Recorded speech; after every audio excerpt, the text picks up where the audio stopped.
Died in a tragic accident. He turned to a snowman. But in the end, just for his spirit to go to glory like that, it was too much. It was too much. But it's at number 5, Jack. Number 4, I got the Santa Claus. But tell me, can't have a Christmas if you don't watch the Santa Claus. What is going on, family? Okay, Big, I do hear you. Yeah. Can you hear me and see me now? Yeah, man, you know. All right, there we go. Welcome back to another edition of Talk That Talk podcast. I go by the name of Bacon. I got my co-host with me. Yes, sir. It's your boy, Mr. Too many of them reasons for it.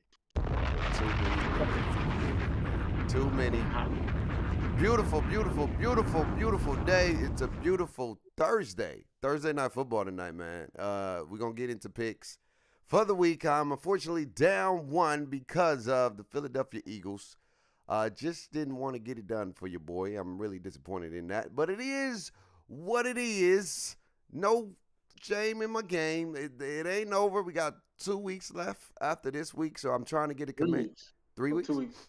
No, 2 weeks. This is it. 2 weeks after this week. Yeah. 2 weeks after this, and I'm trying to get that third championship belt. He's trying to win his first ever, and I'm trying to get my third, man. I'm trying to show my brother his levels to this when it comes to picking. You feel me? But how you doing today, bro? You good? I'm good, man. Just finished a couple of Madden games. You know, I was, had to won one, lost one, so I take that. Won one, lost one.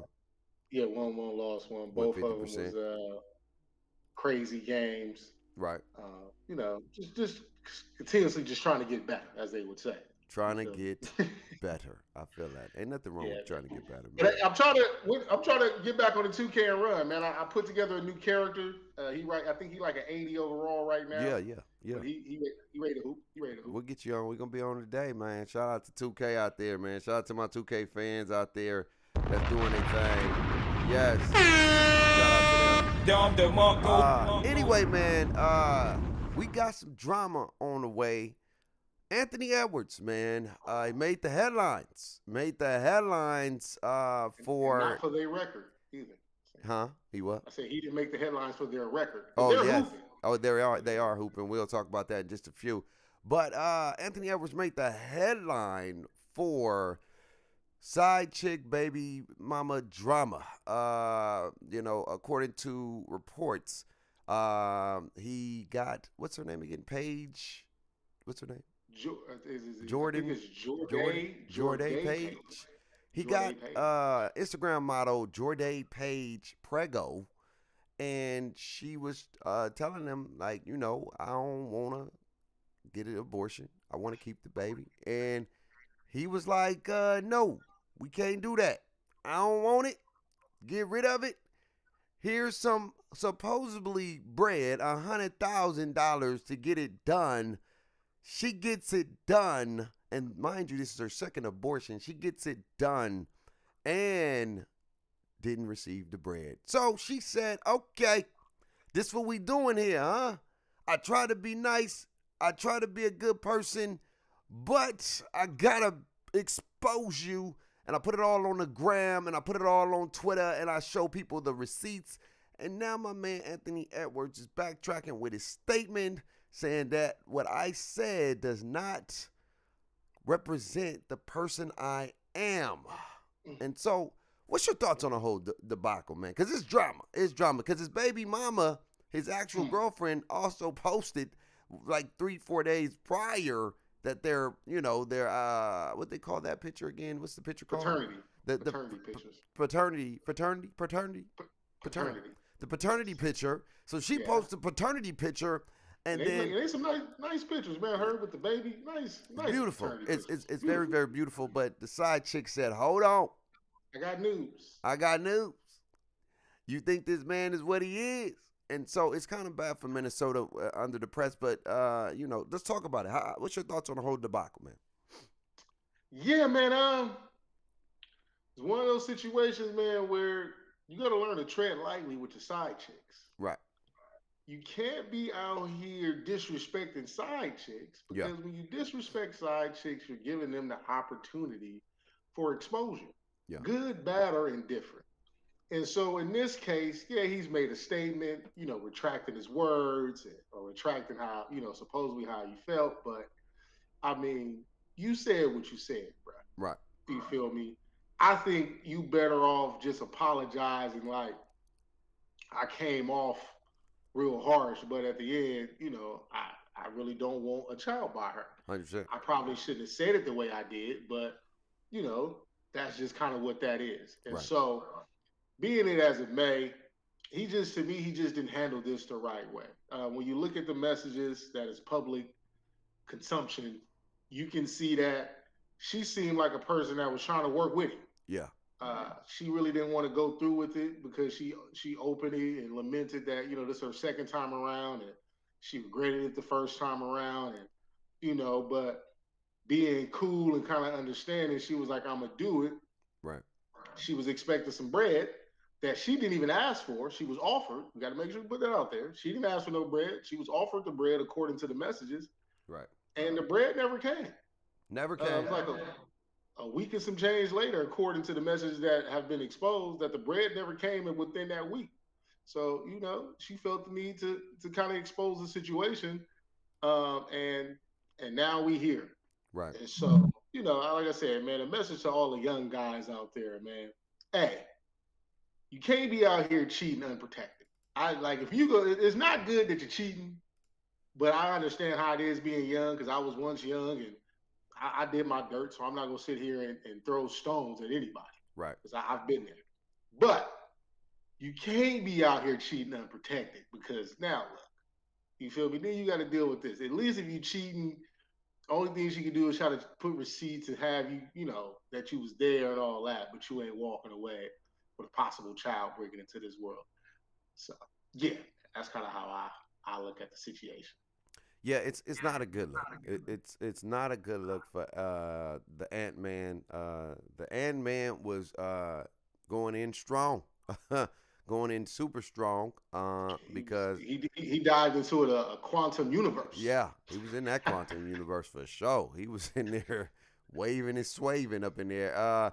And the crazy part of it, we were talking about it yesterday, I was like, man, did my dude strap up, man? I hope he didn't raw dog that thing. I hope he didn't. But just sometimes when you in a place of power, and you're in a position where there's a lot of women that want you. Let's be honest. There's a lot of women that want you, and a lot of them want you for the wrong reasons. I respect this shorty for trying to be civil. I will say that she was trying to be civil. And Anthony Edwards, character and the way he handled it kind of forced her hand to do something, because she was hurt. She felt like, dang, like I thought I was more than just what it was. But at the end of the day, she knew what it was, but she thought it was something different. And she thought that when she told Anthony that when she was preggo, he would be like, okay, well, you know what it is. Let's try to figure this thing out. But when she got the response that she got, and then after the fact, when she got played like that, it was all bad. But here's my thing to the Ant-Man, and this is where I want to talk to him about. And again, for the Ant-Man, dog, look, we all make mistakes.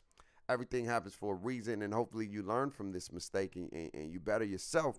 But what I want to get on Ant-Man about is that, first of all, you got to know, if you playing with side chicken, You know what I'm saying? Look, side chicken is like extra pieces, okay? It's extra pieces. You already got 3 or 4 pieces. So if you want to be greedy, make sure you know what's going to happen when you greedy. Because when you greedy, you can be stuffed over. You can be super full. You can be like, man, I overate. And what happened was my man thought that it was sweet. He had a side piece. He should have already articulated what it was. And if you knew what it was, then you got to strap that thing up. I don't know if you strapped up, so I'm not going to ledge and say you didn't strap up. Maybe the condom broke. I don't know. But the simple fact that you already playing with fire, you're playing with fire, my boy. And then the simple fact, on top of that, when she tell you she pregnant, instead of being cordial and saying, dang, you know that wasn't our intent. You know what it is. I got my baby mama. You know what I'm saying? I'm in a relationship and we've been doing good. Whatever you want to do, I got to deal with the responsibility. But I would, I would say I have a choice in this, and I would say I think it's best that we don't bring a baby in this world. We're not even gonna be together on that type of time. You know what I'm saying? And I don't know if I want my kid to be raised, doing this dual parenting while I still, you know what I'm saying? And then, and then if you want to slide her some bread, cool, or whatever the case may be. But then pay the woman. Come on, dog. Then pay the woman. Now, here's my thing with the woman, though. This is my thing with the woman. You had an opportunity to get paid long term. And the simple fact that you allowed 100,000 to influence you. Think about it. She allowed 100,000. That's not even a lot of bread. She pretty much said this baby was worth $100,000 to go through this. Because at the end of the day, you still have your choice. Regardless of what Anthony Edwards want, you still had a choice to say no. You made your bed, now you gotta sleep in it, my dog. You ain't about to get away from this. You should have strapped it up. I probably told you to not go in raw doggy dog. You thought you was the Ant-Man, that you could slide out of anything. But this is one thing you ain't sliding out of, my boy. This was a waterfall you couldn't get out of, my boy. And so for her, look, what Anthony told her was wrong, but the simple fact that she allowed herself to lose out on a bigger opportunity for $100,000, I can't really feel bad. I don't necessarily want, with the abortion thing, it's tricky for me because I feel like you should have the opportunity to do what you want with your body, but at the end of the day, too, you should, understand what you're doing. You're taking a life. I don't care what nobody say. It's still taking a life. And number two, you made your bed. You went in there strappity dap dap. Now I understand when people get raped and it's forceful, and then you end up getting pregnant. That's a different story. That had no intention. That's a whole. You know what I'm saying? But when you going in there, consensually, both parties agree. Both parties agreeing, and you out here letting them get up in them yeeks. You know what I'm saying? You got to understand what you're doing, and to allow $100,000 to really prevent you from having a child. This your second one. And it's a traumatic. And when you speak to women that have been through that, it's a very traumatic experience, depending on the mind frame and where it was at. In the moment, a lot of women believe like that was a good call, and then you give it a couple of days, and a lot of women be like, "Dang, like did I really make the right decision?" But I'm gonna take this to another angle. I believe that at some point, these lawmakers, statewide, federal wide, we need to move into where when you expose private messages, something has to happen to you. Yeah.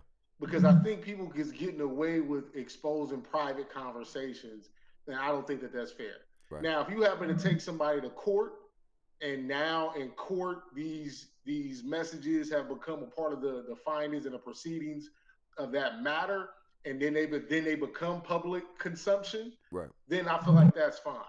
But the fact that anybody can sit there and screenshot messages that are not public but are private, whether DMs, text messages, emails, anytime you can expose that publicly, I think something should happen to you.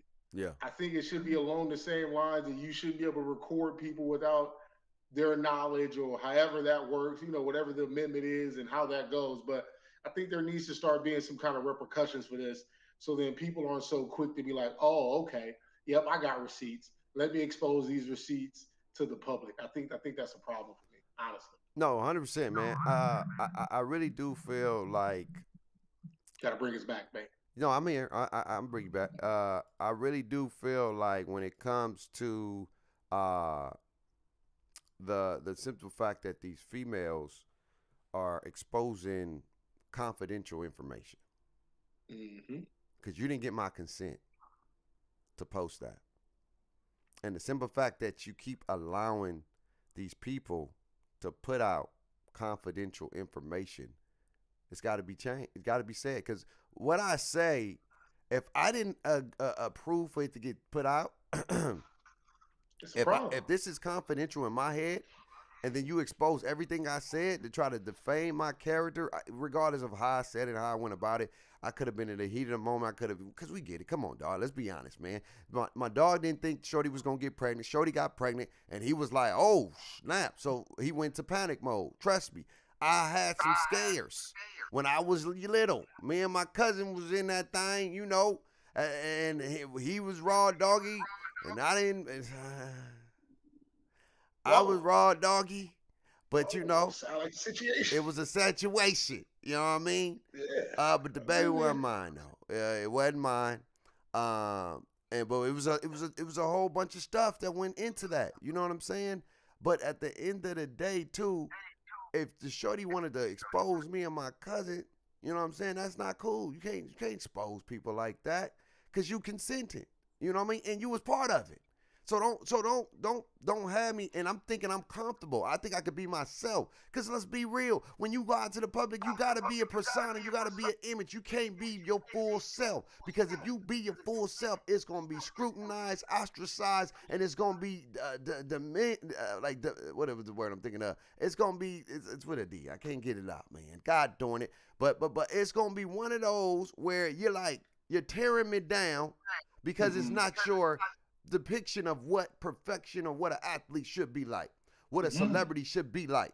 If I cuss, I'm not a good role model. Like you don't cuss when the cameras ain't on. Come on, dog. Stop playing with me. Stop playing with me. If I like a certain type of music, I ain't a good role model. Everything you do is under a microscope.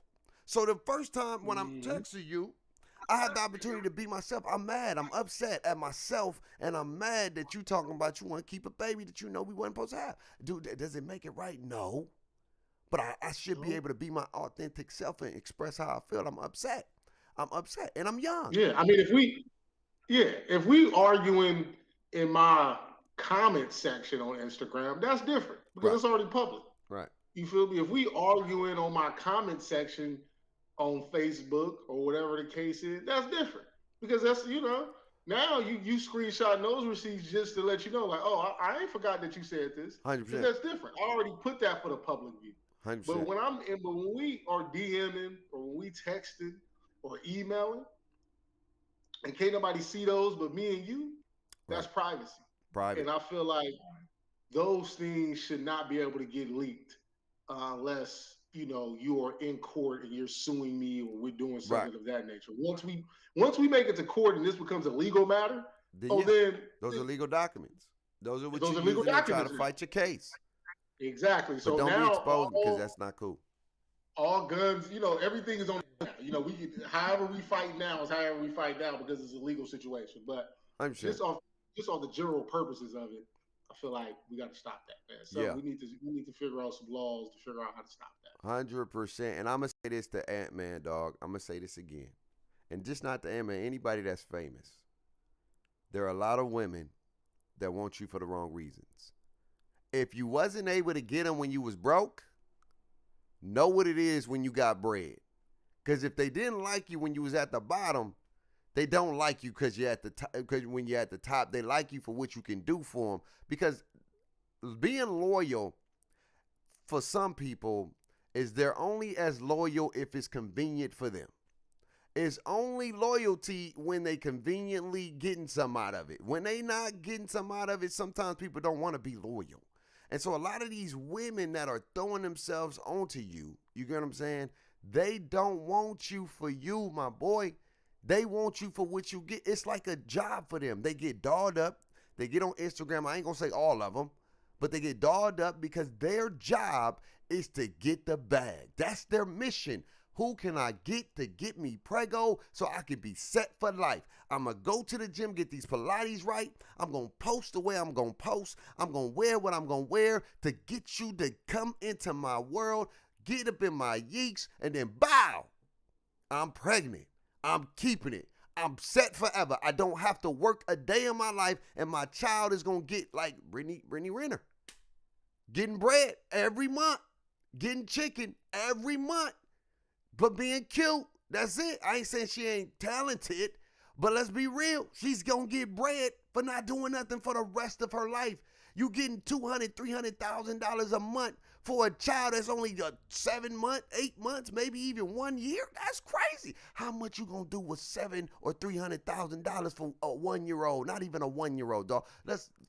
Fellas, we got to be better than that. If you going to have fun with your side work, you better strap it up, dog. Because if you don't, you're gonna be paying an expensive check for the rest of your life, man. That's all I really got to say to that. Is you gotta start using your mind. You gotta start using your head and not the one downstairs, the one you got to think about. You know what I'm saying? But anyway, man, it's gonna be all right.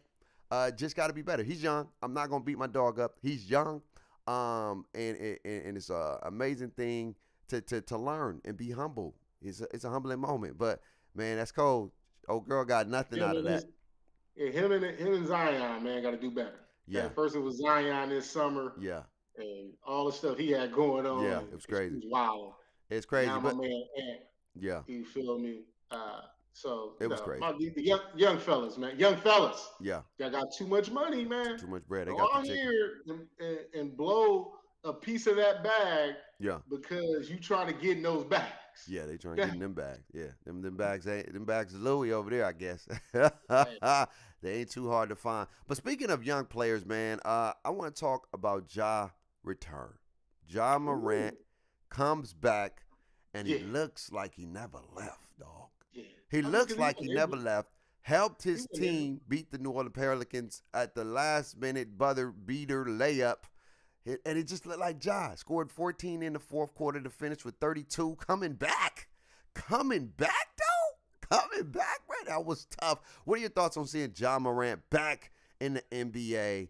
And he seemed like, I think he's a better man. He don't got no more colorful hairs no more. It's all black now. It's just straight one color.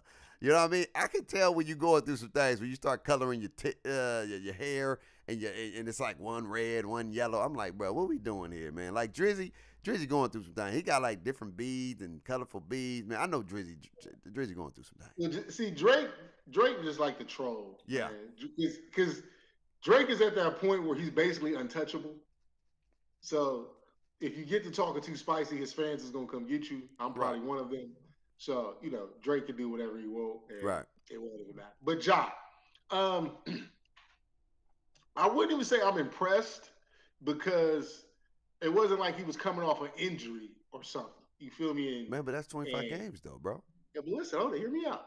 What I'm saying is his ability to be who he is what he is, right? Like what he did in this game is what if he had played game one, he probably would have been doing.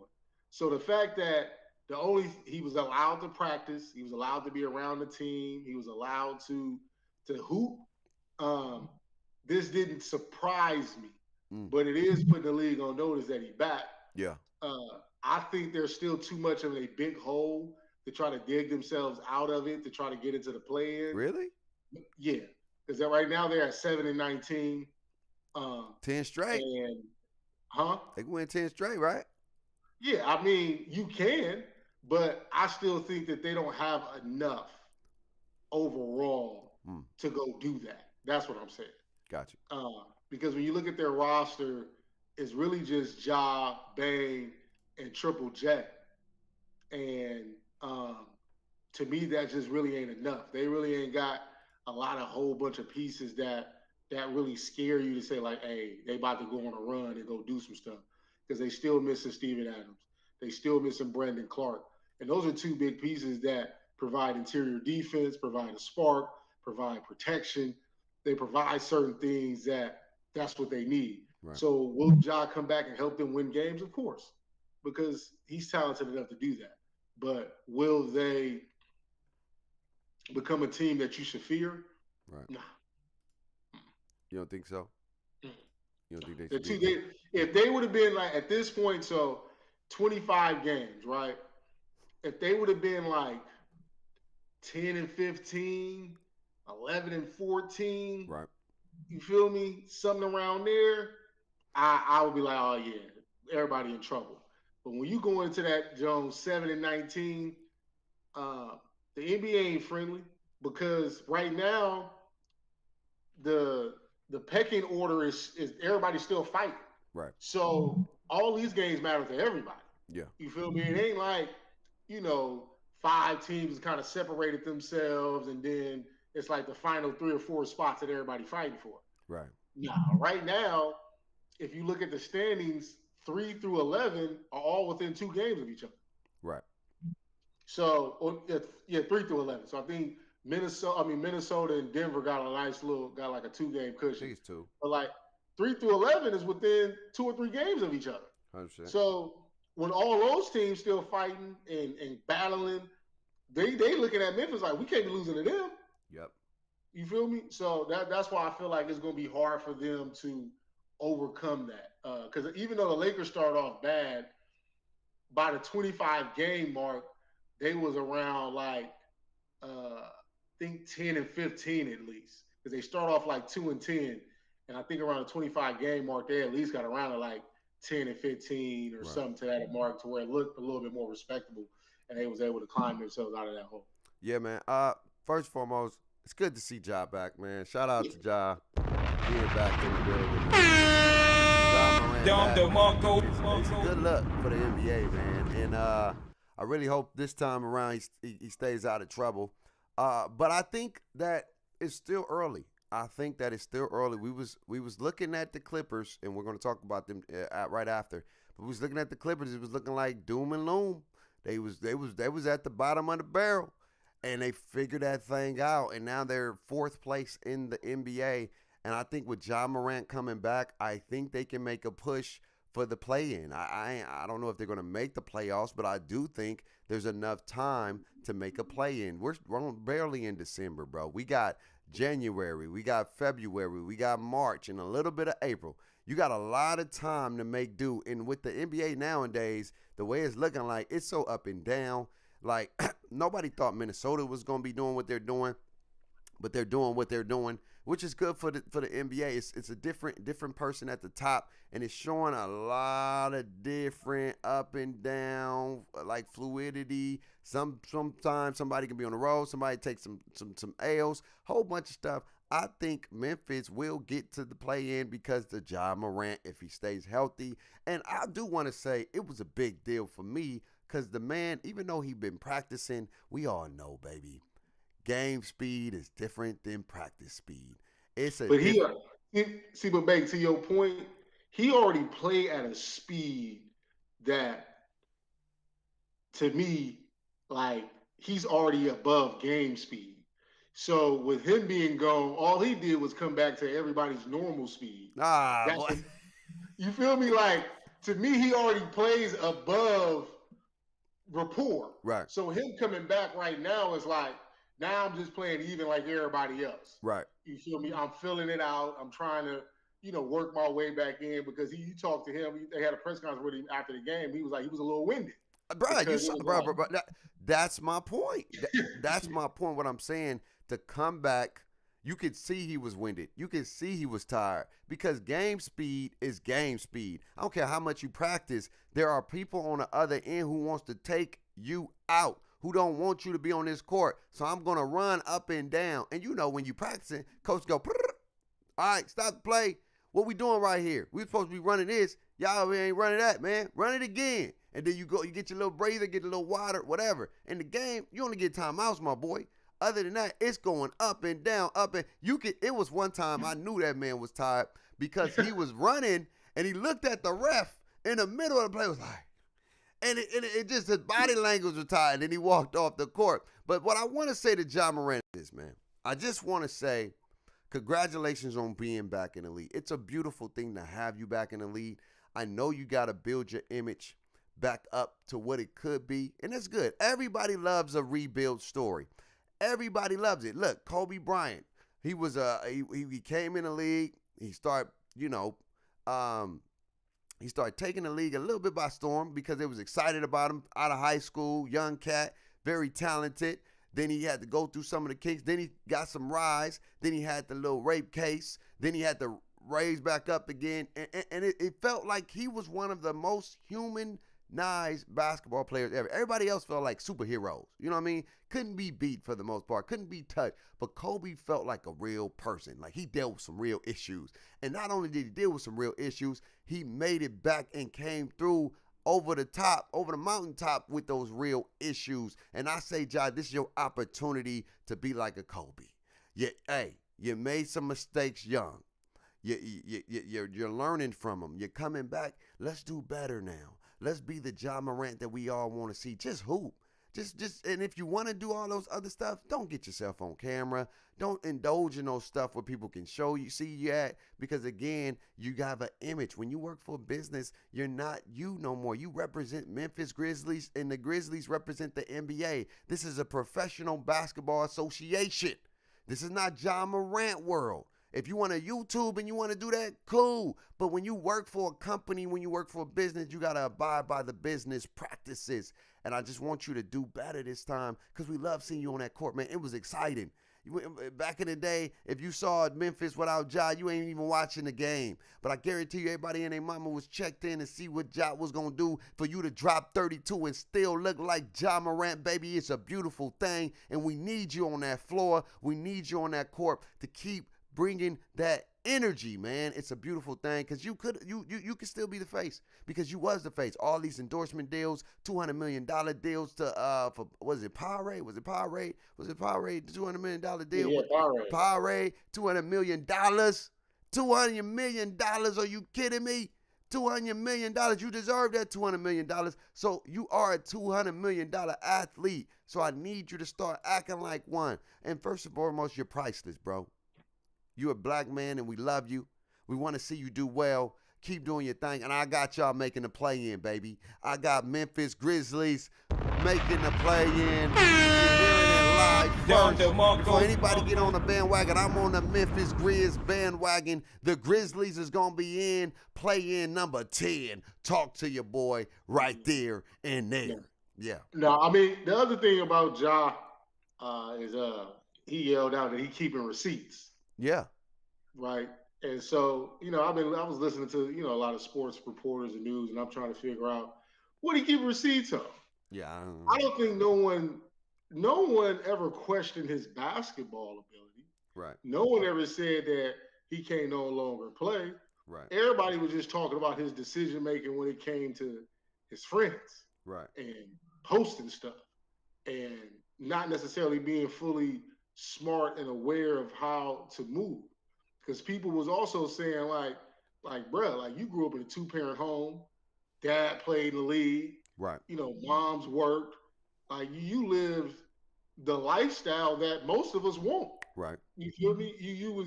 Your father was in your life, yeah. Both parents. You was an underdog. You went to a small school, balled out, became a number 2 overall pick. Like his story is a real life success story. I'm sure. Even if he did grow up in like the bad neighborhood and all that kind of stuff, but that home life molded him to become the young man that he ultimately ended up becoming. Right. And then it was like, now that you kind of in the limelight, you're not making those decisions that represent where you come from, right, for the most part. The good side of where you come from, because you're representing the negative side, the street side of where you was probably at. You feel me?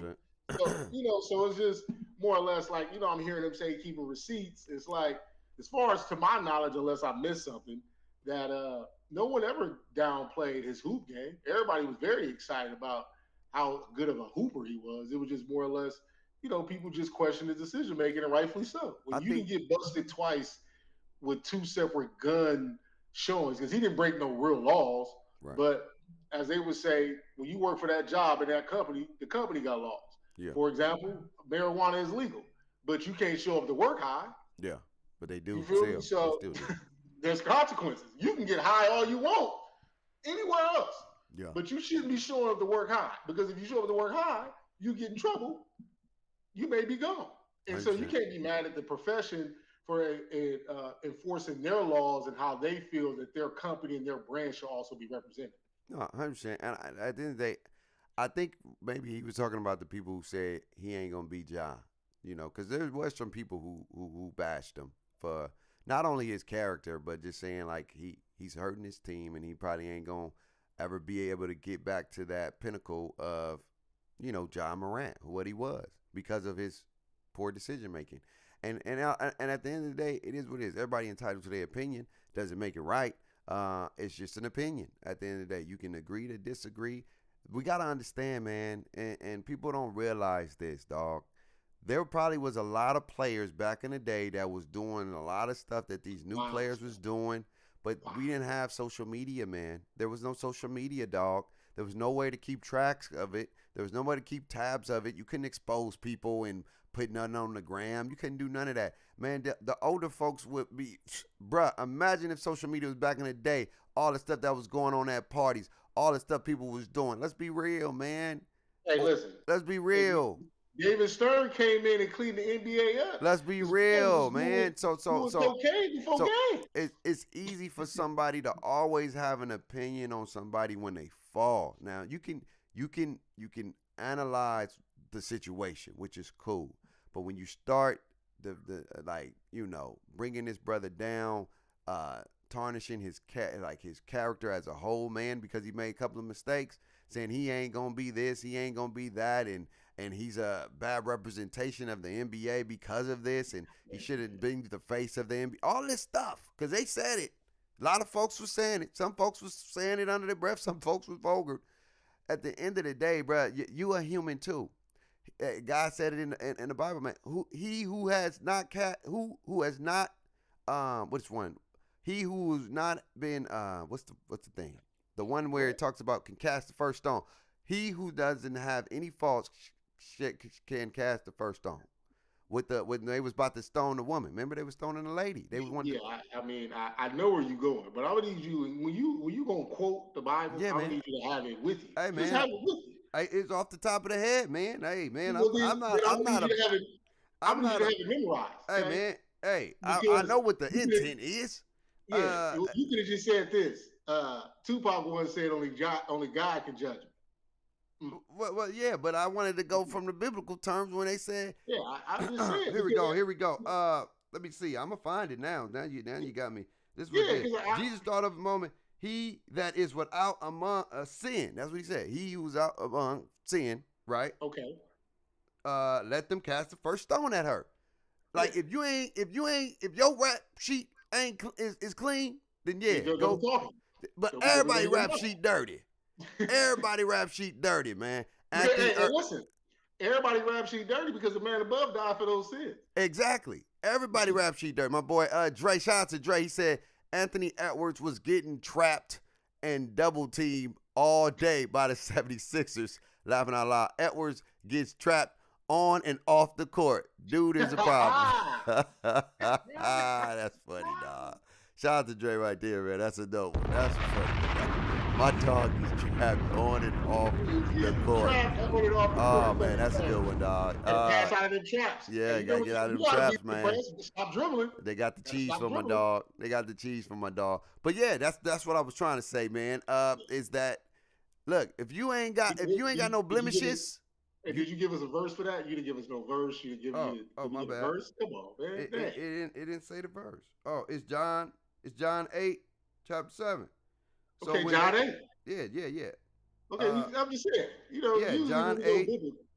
John chapter 8, verse 7. So when they continued asking him, he lifted himself up and said unto them, He that is without sin among you, let him be the first to cast a stone at her. Pretty much saying, yo, throw that stone. Throw that stone if you ain't got no blemishes. You can, look, Ja Morant made a mistake. At the end of the day, just like Anthony Edwards, he made a mistake.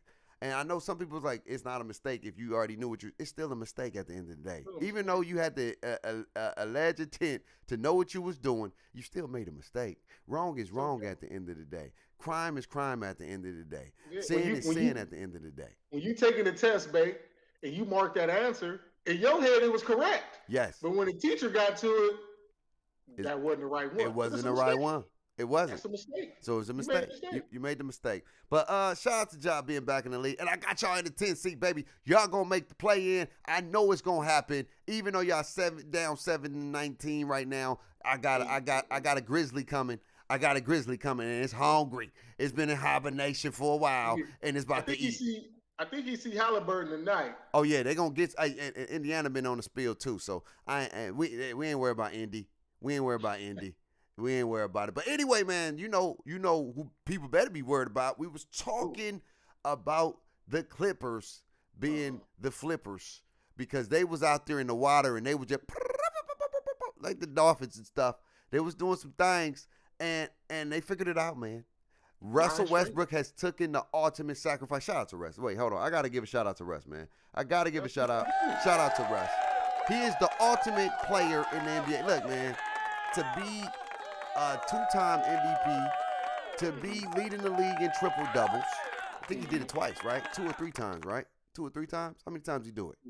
2 or 3 times, right? And to be a star, to say I'm going to sit the bench, I'm going to take a hit in my minutes for the greater good of the team. And since he sat down and took that role, the Clippers have been on a 7-game win streak. Harden's looking like Harden. PG's looking like PG. Shoot, Kawhi Leonard ain't miss a game. Shout out to Kawhi Leonard, ain't missed a game at all. At all. I think he missed a game. I think he did. He ain't missed a game. He didn't miss a game? He didn't miss a game. He didn't sit out for a game. I felt like he sat out for it. But he ain't missed the game that we know about. And they're playing really, really good basketball. What's your thoughts on the Clippers? Should the league be nervous now? Yeah. I think you need to be on calls for the Clippers. I still think that I want to because they played the Nuggets, or they just played the Nuggets. No, they played the Mavericks. They played the Mavericks. Yeah. I want to see how they handle this Nuggets situation. Okay. The last time they played the Nuggets, the last couple times they played the Nuggets, they split the last one, the last 2. One of them, Jokic didn't play though, and so I want to see how they handle that because I don't think you can play small ball against the Nuggets because Jokic is gonna kill them. And I want to see how they handle playing against Minnesota too, because Minnesota plays with the 2 big lineup and all that kind of stuff. But they figured it out. Russ taking the back seat was big because it just allowed them to have to play with a normal backcourt to a certain extent. Right. Kawhi is being Kawhi. Like you said, PG's being PG, and James is coming along strong. And so they figuring it out. But you know how this is, man. None of this matters. With the Clippers, none of this matters. They just making sure that they are in the mix. But it's going to come postseason time.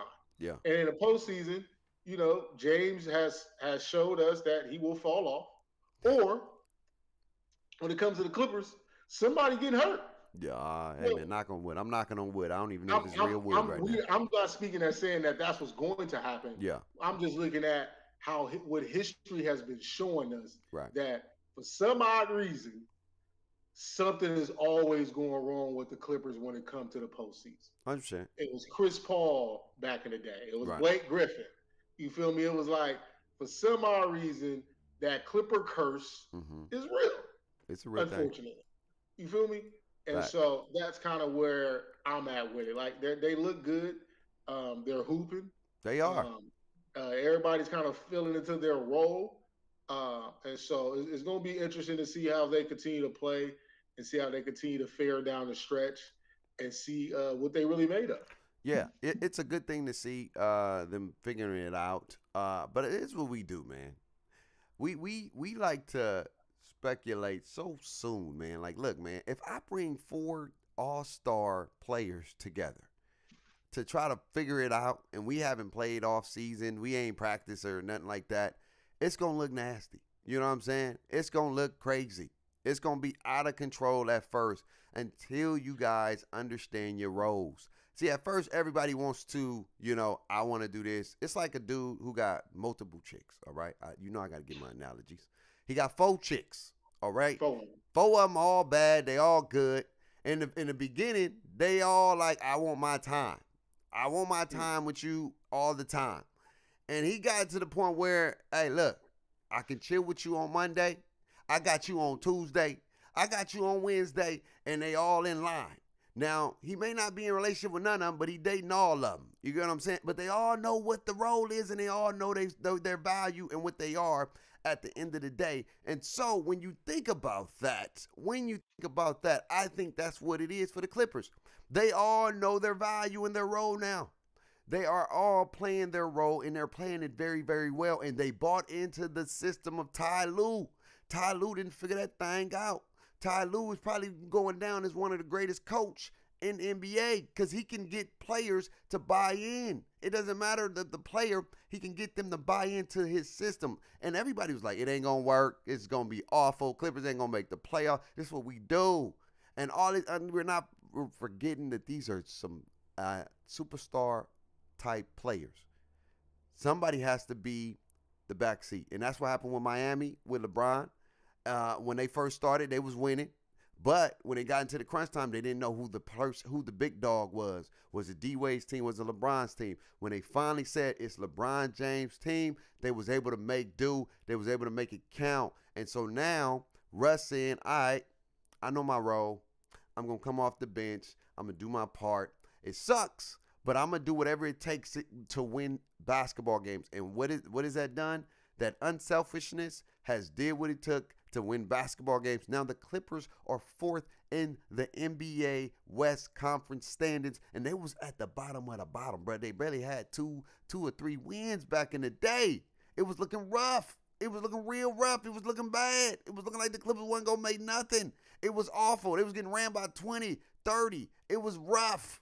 But now they figured it out. Kawhi Leonard's been playing out of his world.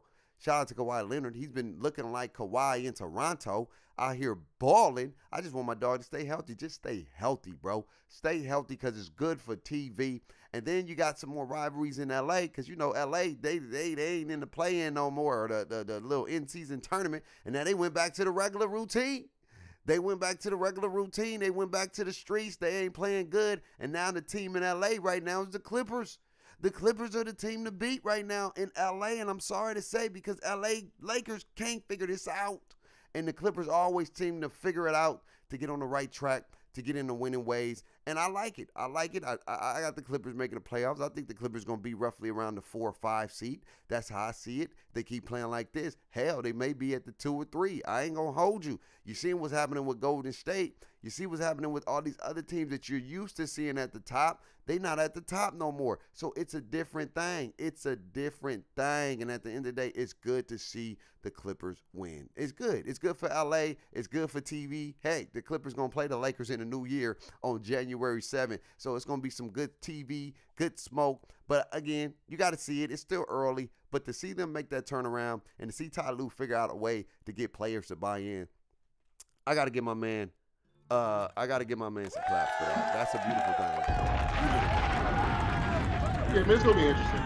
But per usual, I just like to throw the jab at the Clippers. The Lakers have another banner in crypto, and Clippers still ain't got nothing up there. Taylor Swift got a banner in there. Yeah. Clippers ain't got nothing up there. Every team that has played in crypto has a banner. Yeah, but we can't talk about the Lakers right now. I don't even want to talk about them today because they just all I know is everybody better be on notice. Yeah, and this okay. You know what? You didn't got me started. No. We got to stop this. We got to stop this. Yeah. We got to stop. This is why the Lakers can't get over the hump sometimes because we always thinking we can fix this. See, the Lakers are like the couples who don't ever want to work out tough situations. They just like, I'm just gonna get a new one. They got multiple divorces. The Lakers got like multiple divorces.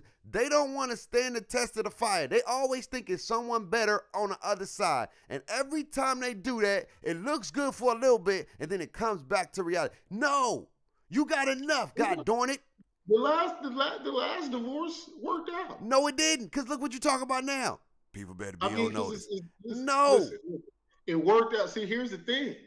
Sometimes when you get out of situations, you just need to get out of that situation for that season. Oh, here we go. Yeah, here we go. Yeah. So now what's the situation in right now? Because they trying to get out of another situation. It was seasonal. You feel me? Like we was desperate. So the IG model looked real good. Ask Anthony Edwards. It was This man is a fool for that one, dog. I can't believe he said that, dog. I can't. It looked real good, right? Like I can't believe he said that, man. That is hilarious, man. That's that season it looked real good. We was able to resign some people, bring everybody back. You feel me? Then now I'm getting to know you again. And I'm starting to realize like I hear you. It don't look as good as it did when you first came around. I hear you, dog. You was pulling up. Nope. We was, you was cooking the dinner. Nope. Like you was doing certain things to me that I ain't had before. But now you turn to be regular. Nah. So I gotta bring a new story. I'm not doing this no more. Look, the Lakers got to figure it out. I'm tired. Look, I'm the therapist. It's like, look, I hear you, but I don't hear you no more. Cause you keep doing. It's a pattern now. See, once in a while, I get it. There's some marriages that don't work, but now you're the problem. The Lakers are the problem. They're their own problems because they always think we're going to fix it in the trade. And then you get these players, and then the next season come around, and it doesn't pan out. And you know what? Be on notice. It's like, bro, don't get married. Stop doing this to these players because you're messing with their mental. You figured it out. Figure it out. If you didn't want them, the problem is the GOAT. The problem is y'all GOAT. No, it ain't LeBron. It ain't got nothing to do with LeBron. Well, listen, he's not the problem per se, like the actual issue, because LeBron and Anthony Davis are holding up their end of the bargain. If you look at it, the duo is holding up their end of the bargain. I can't be mad at LeBron on how he's playing. He's competing, at least on both ends for the most part. Anthony Davis is competing on both ends. The problem is the surrounding parts. Austin Reeves, outside of everybody. I don't want to hear that. Austin Reeves balling. That's what I'm saying. I was getting to that. Austin Reeves is hooping. LeBron, Austin, and AD are hooping. Everybody else playing like hot garbage. Yeah. And that's a mental. That's on them though. Either they not buying in or they not working on their game. They not doing what they supposed to do. So what do you do?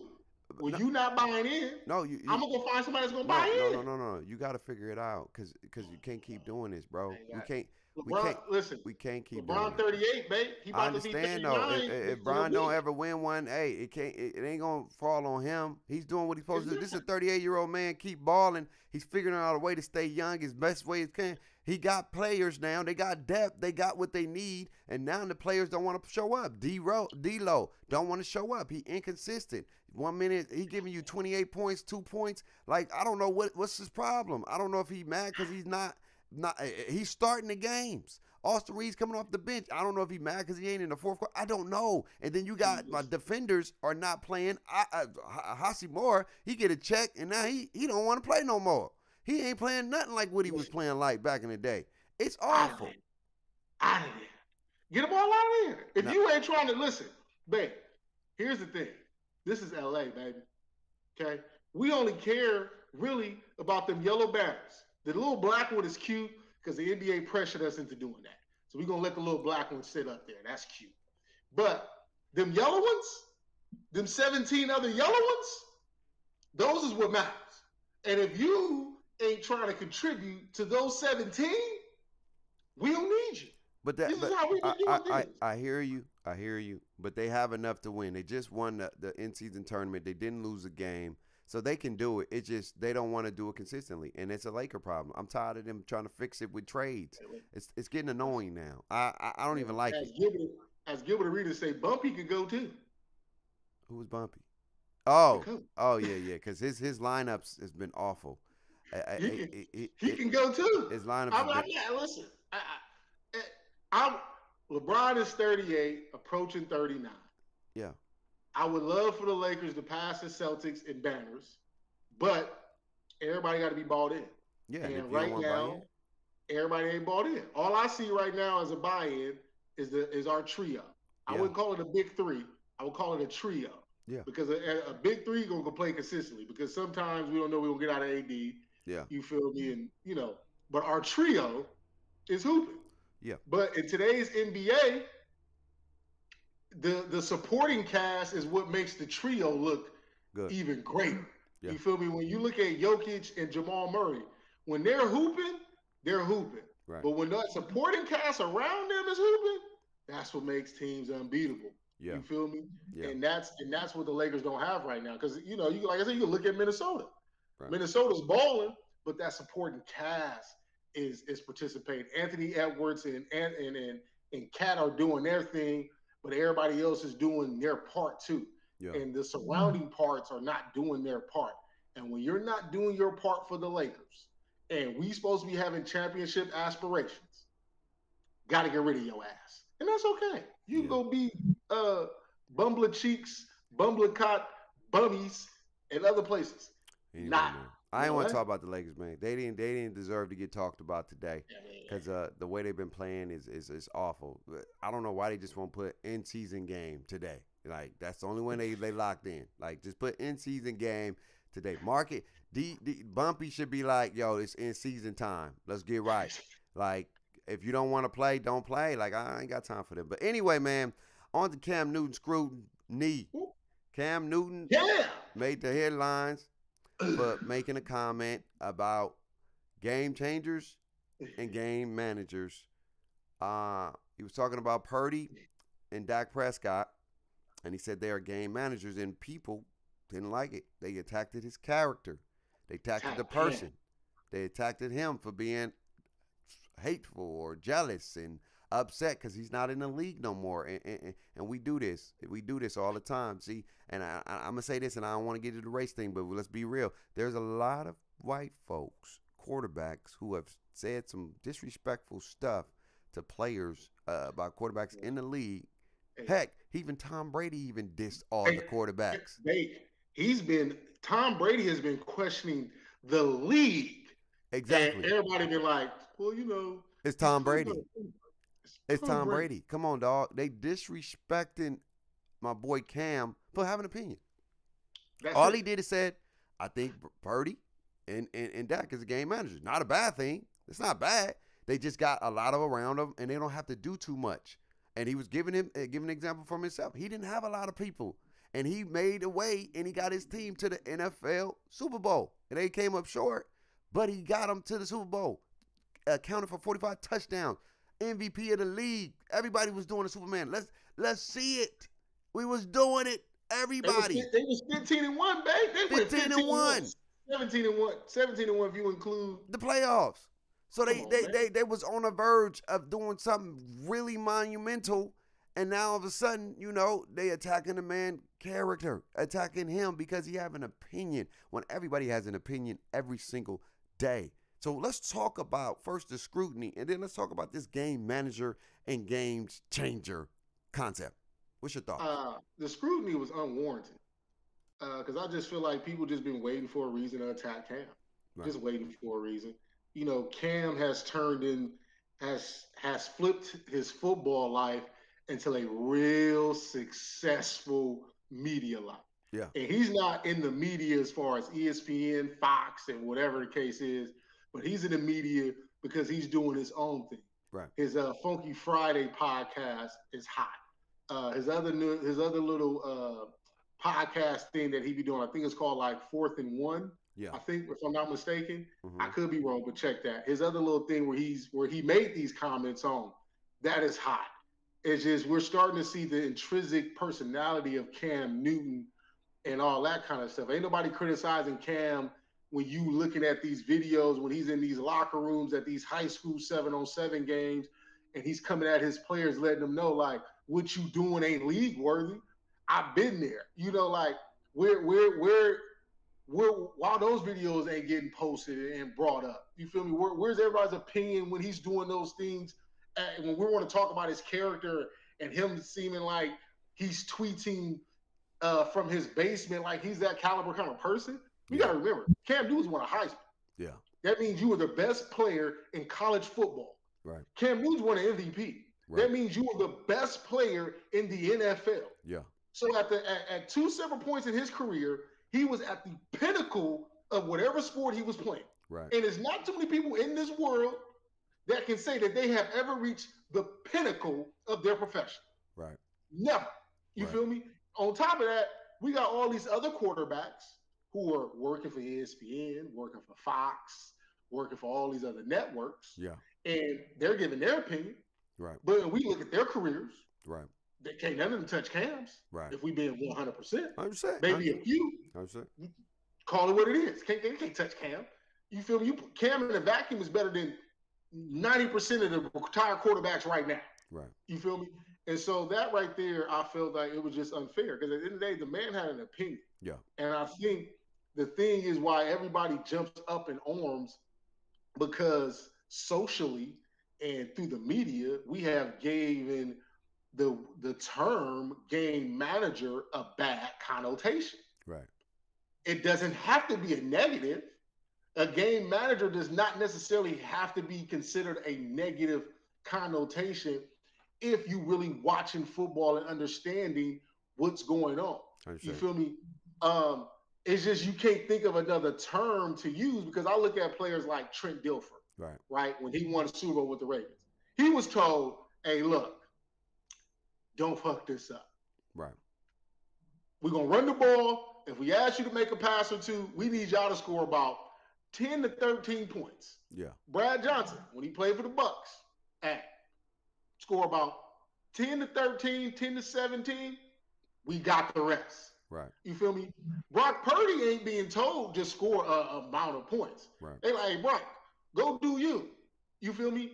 But the system says, hey, Brock, you ain't going to have to make too many hard reads because, A, the run game is going to allow for great play action, which is going to draw the defense. We just need to make sure that these guys are running their routes and you're throwing the ball on time.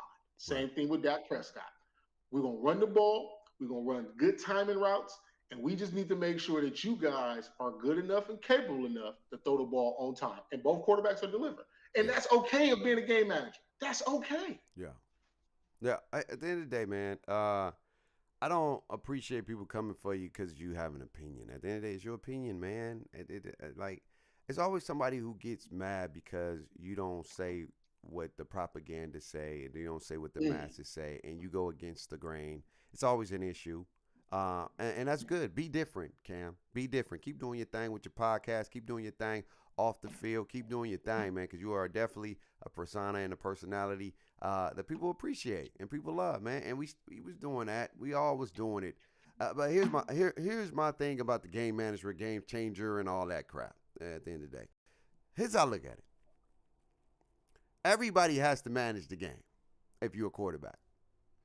Who can manage it better is up for the debate on how well you play in all kind of situations. A lot of players, that played this quarterback position, I even say Tom Brady could have been one of the greatest game managers. He wasn't really special at a lot of stuff. He just did what the defense allowed him to do. And he made some plays here and there. Don't get me wrong. I'm not trying to take nothing away from Tom Brady, but he managed the game with the best of them. Didn't turn the ball over in big-time situations. Came back. But you got to understand, as a quarterback, your job is to not turn the ball over. Now, when you say game changer, like I feel like the ability to be a game changer is the ability to impact the game in different facets. It can be from your ability to run, right? You can be a dual threat. That can be a game changer. Your ability to throw the ball in tough situations where you can put the ball somewhere where a lot of quarterbacks really can't get it there. Your ability to create plays out of no plays. Those are game changers. And now when you start incorporating those elements, yes, I say Brock Purdy right now, I would call him a game manager who have some game changer possibilities. Dak Prescott, another one. Game manager. He managed the game, been doing very, very well. He's in the race for MVP, but after that performance, he may have took a back seat to Purdy because Purdy is still looking good. Dak is not looking too good after that game, and maybe that game might cost him the opportunity to win the MVP. But what I'm getting at is that when you want to be a game changer, your ability to impact the game and to change the way the game is coming, the outcome of a game makes you a game changer. Now, Tom Brady has a lot of game changer aspects, right? Where he can make some throws. You like, dang, Tom, I didn't think he was going to do that. But for the most part, he's still the manager of the game because the goal is not to turn the ball over. Don't turn the pill over. That's what all these quarterbacks have to do. And that's the crazy thing about it is that it's nothing wrong with being a game manager. Now, I know what they probably saying when they put these people in these categories as game manager, meaning like, really, you ain't really that good of a quarterback. So we just need you to not throw the ball and try to change the game. Don't try to be a game changer. Don't try to do something that you know you ain't capable of doing. Just do the bare minimum.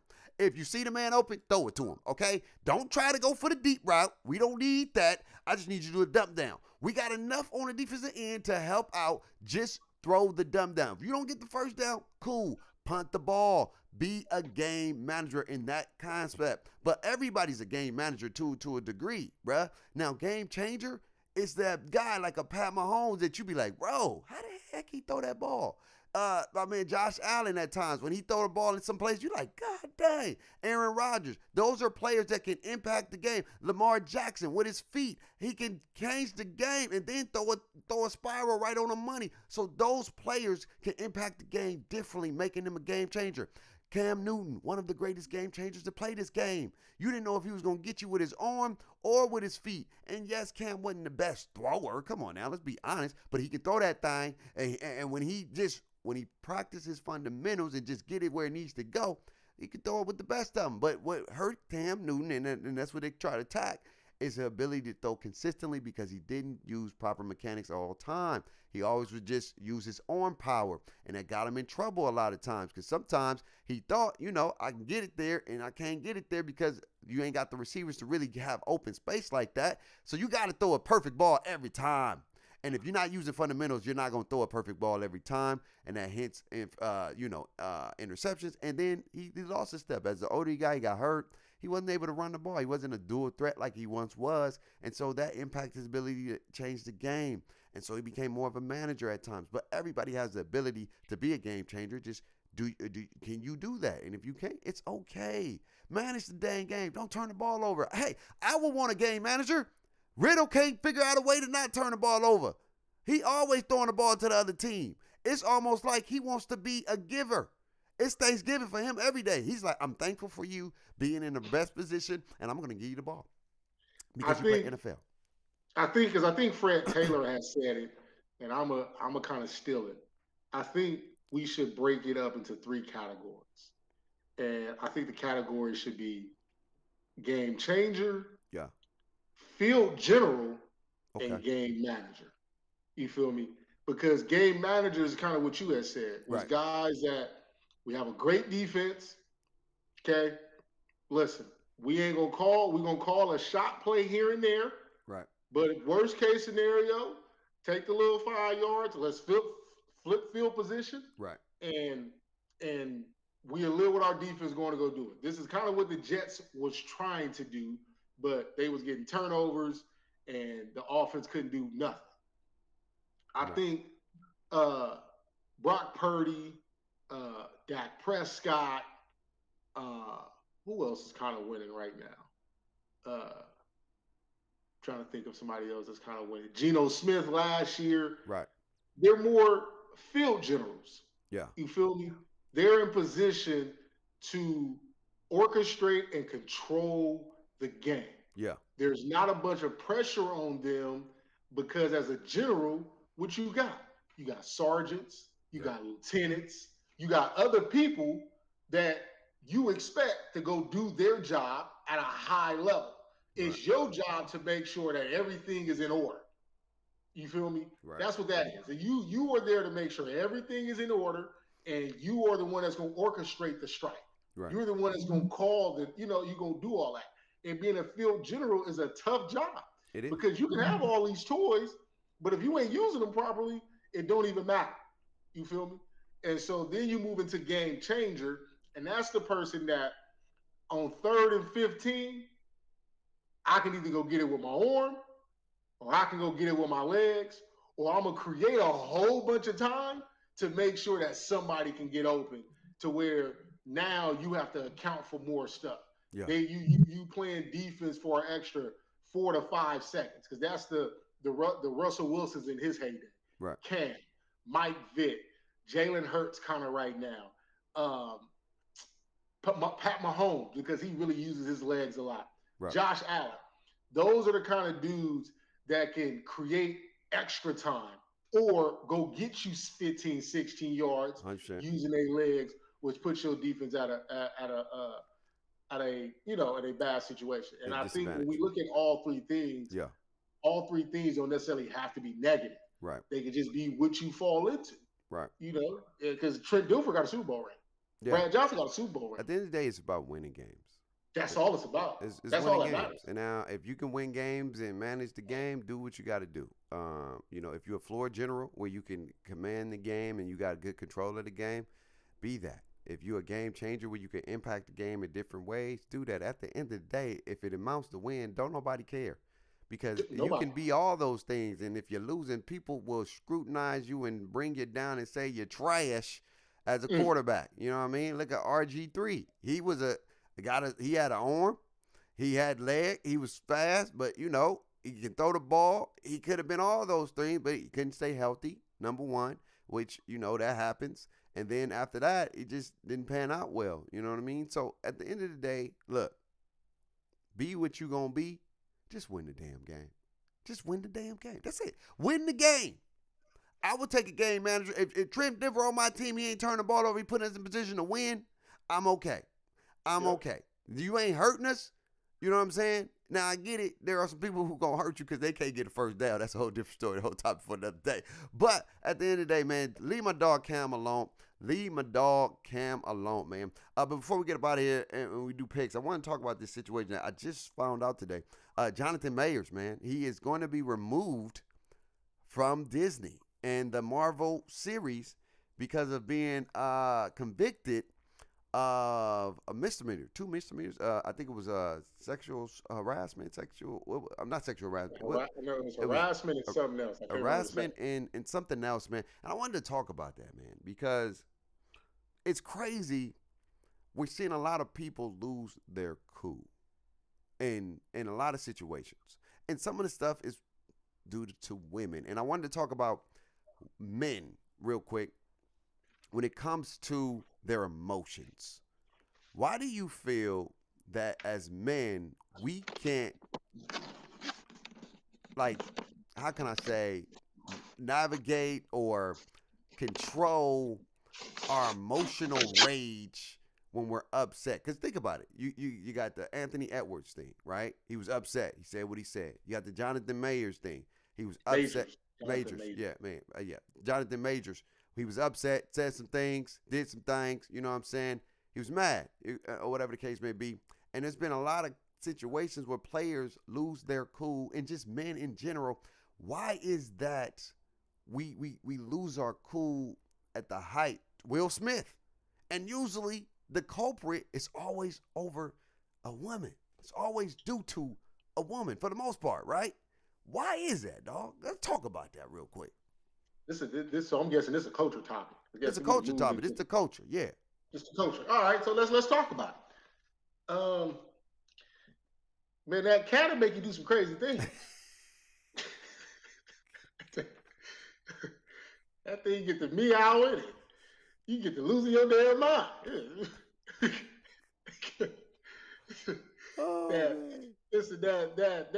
That cat is a hell of a drug. Okay. Yeah. It get in your system and it get to have you being crazy.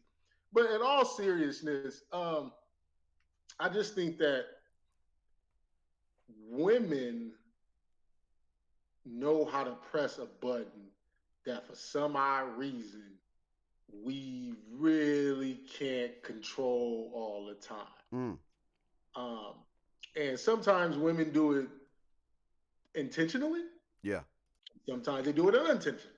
Right. And I think what happens is as a man, and especially in these high power situations, when you're an athlete, when Right. you're a superstar, you feel that like a woman owes you something. You feel Mm. entitled. Mm. And the minute she goes against the grain of whatever you have in whatever you feel that you're entitled to, Right. that's a problem. Yeah. So now I got something to say. Right. Now I'm about to lash out. Now I'm about to do this.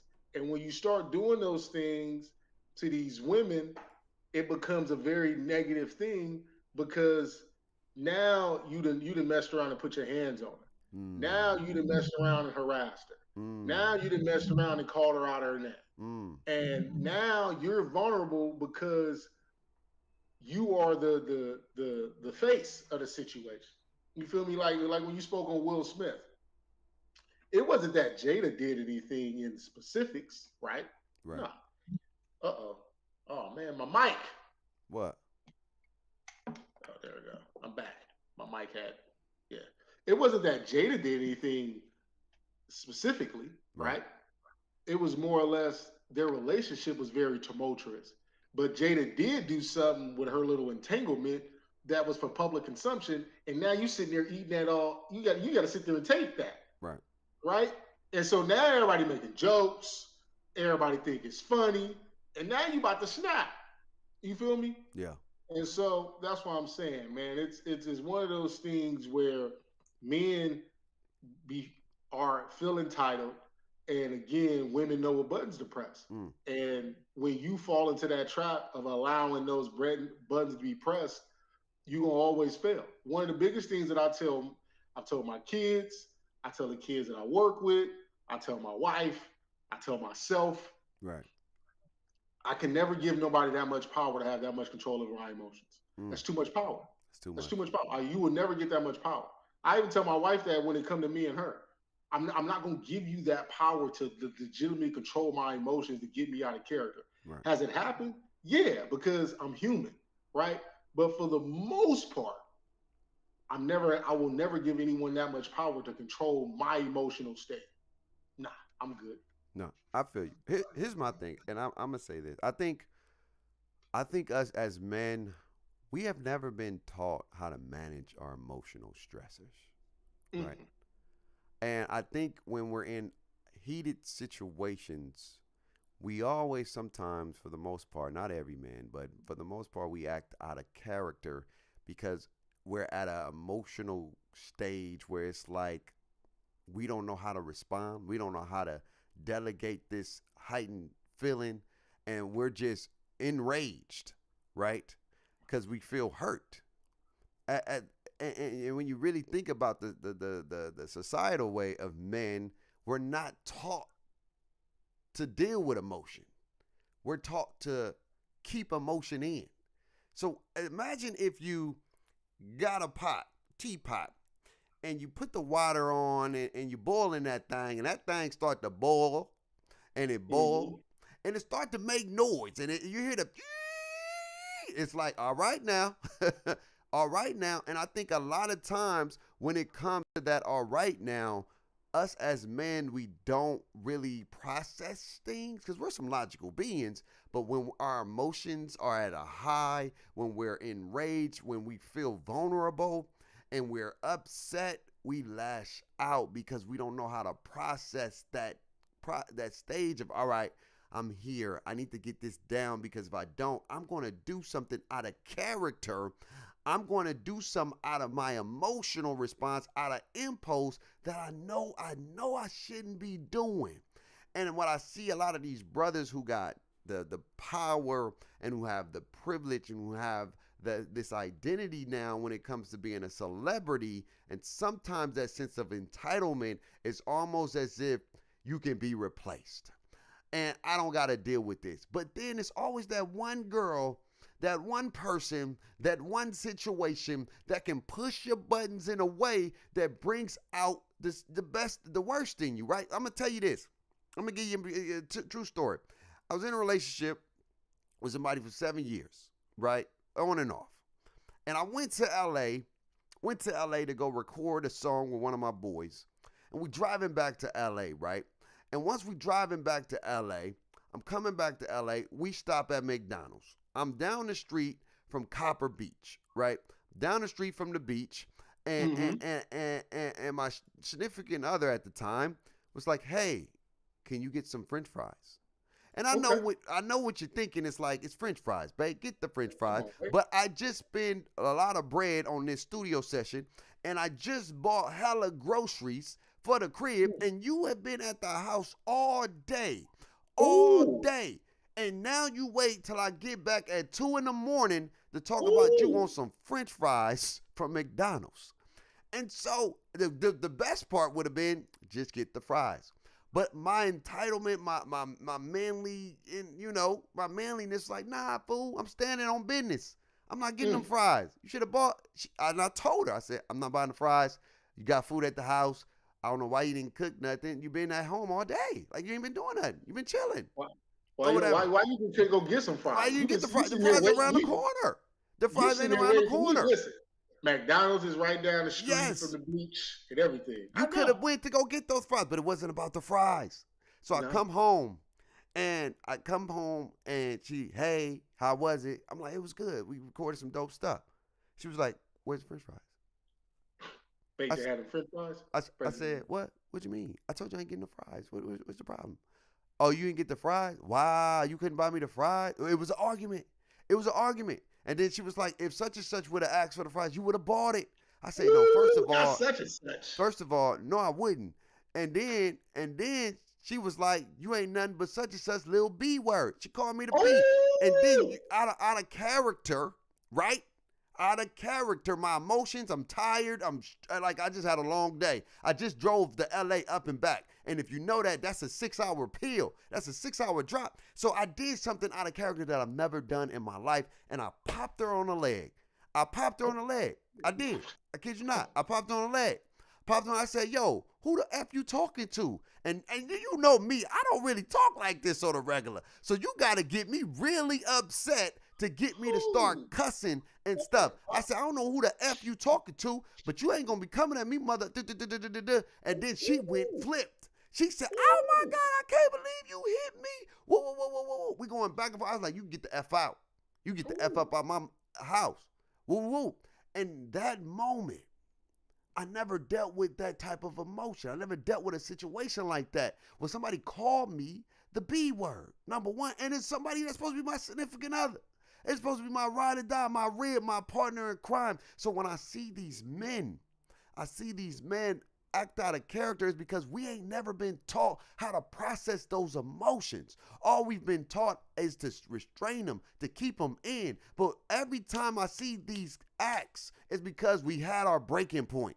It's because we had our boiling point and the water is boiled over and the teapot is making noise. And I feel like moving forward, us as men, we got to do a better job at learning how to process the emotional stages that we deal with, and especially process those emotional stages when we're dealing with our significant other.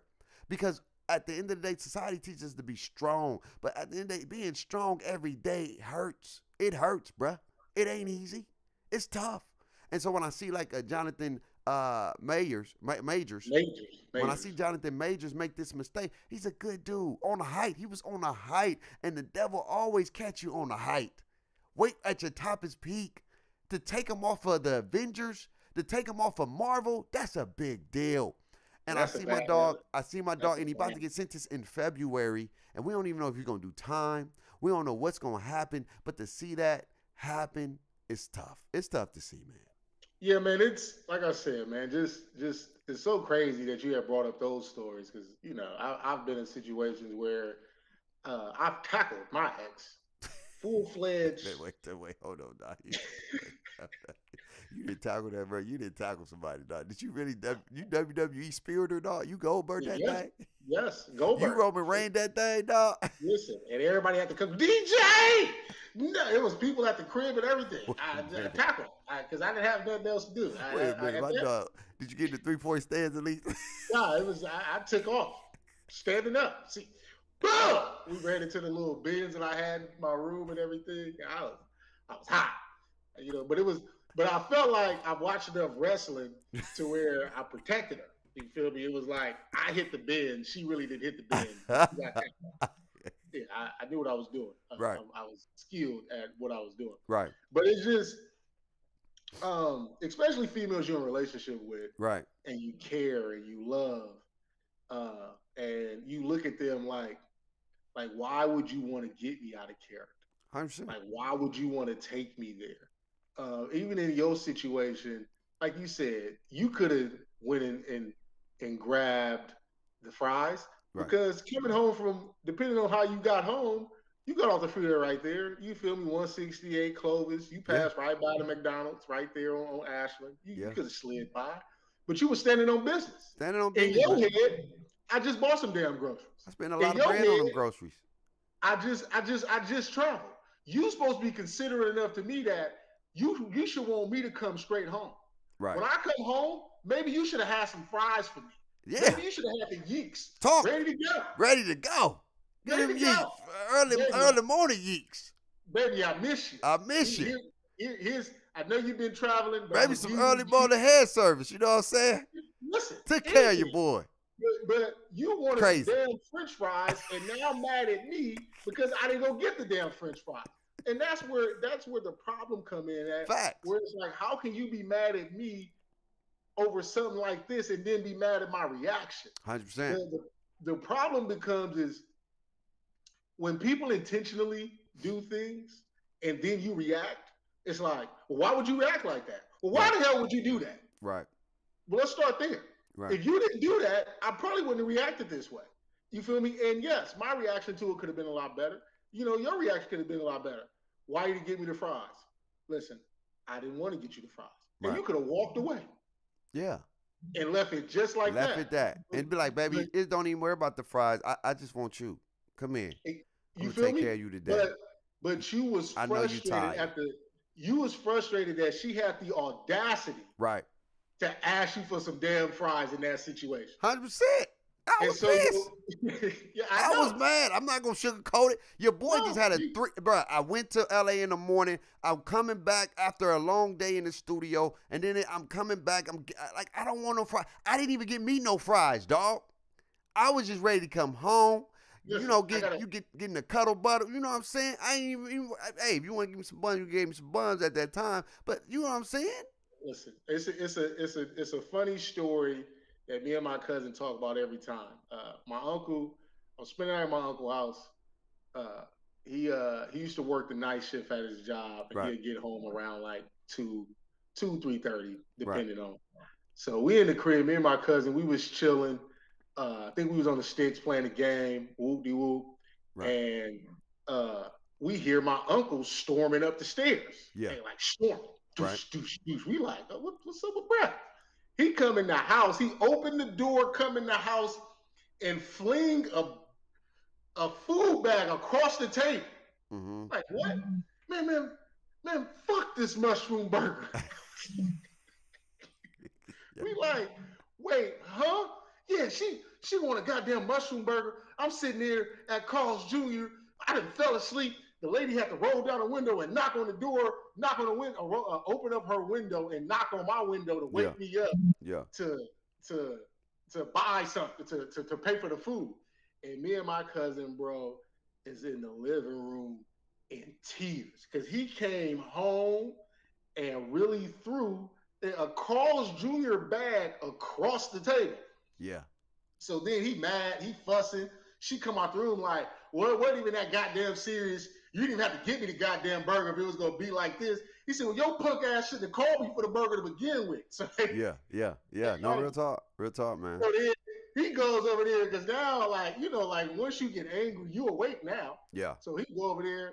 So she like, I don't want the punk ass burger anyway. Yeah. So he go over there, he open up the burger, he eat it, he bite into it, he take a bite.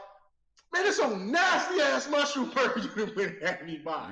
Yeah. So now not only is the burger not good, right, and he had to go buy it at 2:00 in the morning because, like you said, he been at work all day. Yeah. He trying to come home and you sitting there asking for some food when you at home. Right. You could have left, went and got the burger, came back, Right. but no, you like, well, he's already out. No, when I'm out and I'm on my way home, Right. I don't want to make no extra stops. Right. And if I do want to make an extra stop, it's because I want to make an extra stop, Right. not because somebody else want me to make an extra stop. Right. And those kind of things cause friction. So, just back to your point, I think as men, and this what I'm doing as a father with my boys is really teaching them about controlling their emotions. You Right. feel me? Like I think my oldest son has seen me out of character once. Right. I think the baby has probably seen it, but probably wouldn't remember. But for the most part, I try to teach my sons like you have to maintain control. You Right. feel me? Like if I get frustrated in the house, I go in the backyard or Right. I hop in a whip and dip off just to calm down because they don't need to really see me get out of character. They don't need to see me arguing with their mother, my wife, and talking to her all crazy like that Right. because I'm angry. And Yeah. when you angry, you're gonna mess around and say some things and do some things that you're gonna want to apologize for later. So instead of having to be being in apologetic mode for how I feel and how I'm acting, let me just remove myself for a second. Let me just calm it down. Let me just make sure that even though she's at a 10, let me find a way to get to a 2, Yeah. walk away, and then come back because I'm the head of my household. Right. I'm the leader. And Right. everybody got to fall in line with how I'm doing things. And if I demonstrate and show poor leadership, how's that going to reflect on the rest of the house? No, that's real, man. Again, I think us as men, I think the women gotta be more understanding that we are not taught to process emotional trauma.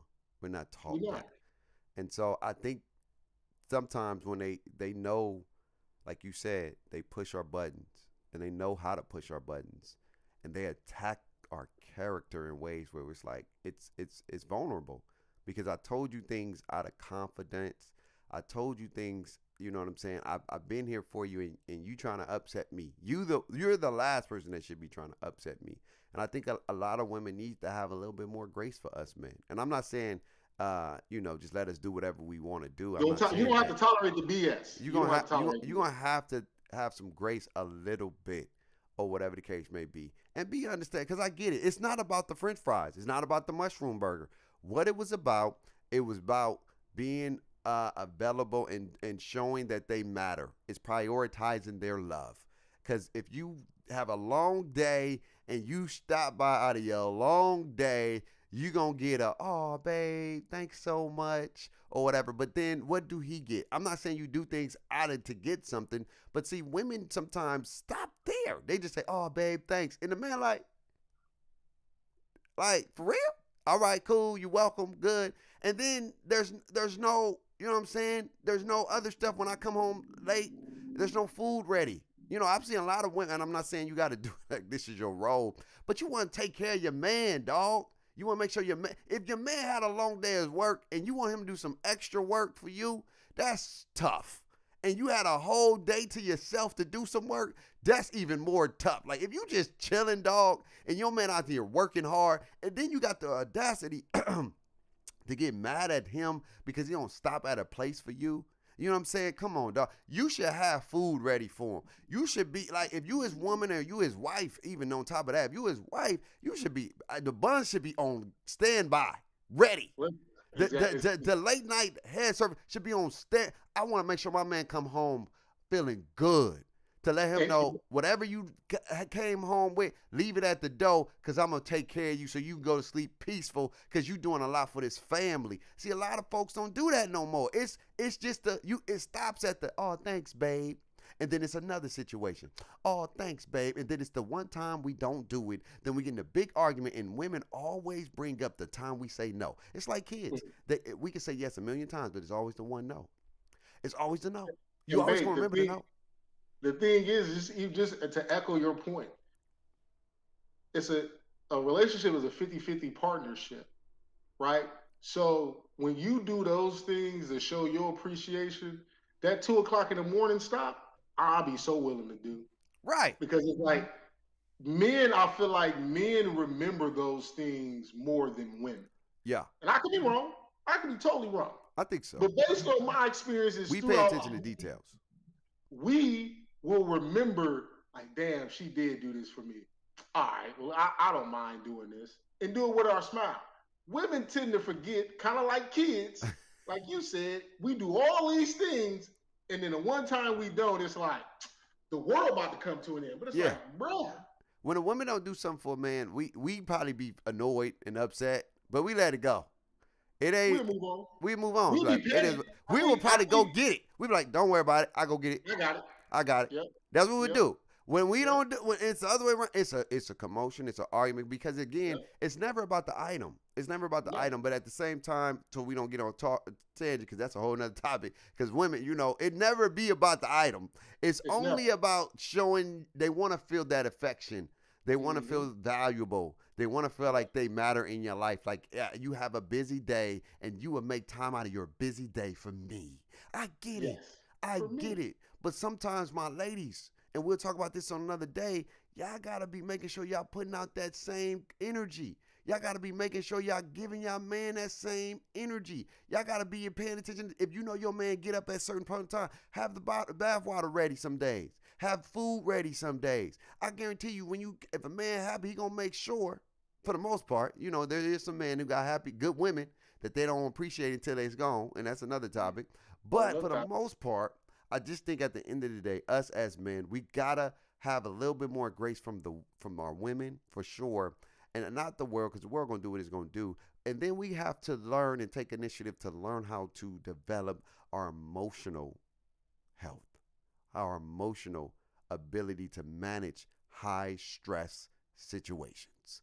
But anyway, man, that's all we got for y'all. Y'all let us know in the comments, what are your thoughts on everything we talked about? Anthony Edwards, the Jonathan Majors, the Clippers, all that good stuff we talked about. Let us know in the comments below. And then we got picks. I already picked for the night. I got the Rams over. Who you got? I got Rams over. The Saints ain't been doing well on the road. I can't trust them on the road. I just can't. The Rams have been playing well. They won 3 of the last 4. So I got Rams over. Hey, babe, for some odd reason, on my side, I'm looking at myself twice. Is that supposed to be there? Oh, you looking at yourself? Yeah, I see myself twice. I don't. I know. On YouTube, because I want to check. Yeah. It is. There it is. You're good. I put the wrong cam. I show. My dog was like, yo, where Bake at? Oh no, I know. Don't, like I said, whatever you see, don't worry about it. I got it right on this end. I got it right on this end. But let's go into the picks. What we got this week? So Saturday, we got some Saturday games. We got Bengals at Steelers at 39. I'm going Steelers don't score no points, but I feel like they're gonna get a couple tubs because they play the divisional rivals. And the Bengals be putting up some points, man, even with the backup. My man Brownie, that's his name? Yeah, Jake Browning. Jake Browning's been putting up points. And they playing in Pittsburgh, correct? Yes. Yeah, I gotta go. I think Pittsburgh gotta put up some points because they've been in the news for not putting up no points. I'm going to see Cincinnati over. That was my same sentiments, man. Pittsburgh to start Mason Rudolph this week, and we ain't talking to reindeer. Yeah. Yeah, I'm gonna go Jake Browning and company. They may be without Jamar Chase, so that could could hamper some things, but they've been putting up points, they've been scoring, they've been doing their thing, and so I got the Bengals over at 38 or 39. Got you. What's next? I'm writing this stuff down because I be forgetting. Man. It's all good. 39 over. That's me. All right. Next game we got on Saturday. We got Bills Chargers at SoFi. What's the spread? And spread is 44. I'm going Bills over. The way the Chargers looked against the Raiders the other day was crazy. Yeah, they did. It was crazy. Easton Stick ain't got enough to get with Josh and them boys, so I'm gonna go Bills over. No, I'm gonna go Bill. Ooh, I'm gonna go Bills under. Bills under. All right, what we got? Next one. Now moving on to Sunday. Sunday. a good morning game on Sunday. Playoff position. Two backup quarterbacks playing against each other. We got the 9-5 Browns at the 8-6 Texans. Mm. In Houston. Mm-hmm. What's the spread? Spread is 41. I'm going Cleveland over. Cleveland over. Yeah. I'm going to go Texans under. Okay. Got you. Okay. Yep. That's the morning game. Afternoon game, big time game. Yeah. Them boys from Dallas. Right. In Miami. Right. They in Miami. Yep. Point total 50. 50. Fake. Give me Tyreek Hill's back. Give me Miami over. I'm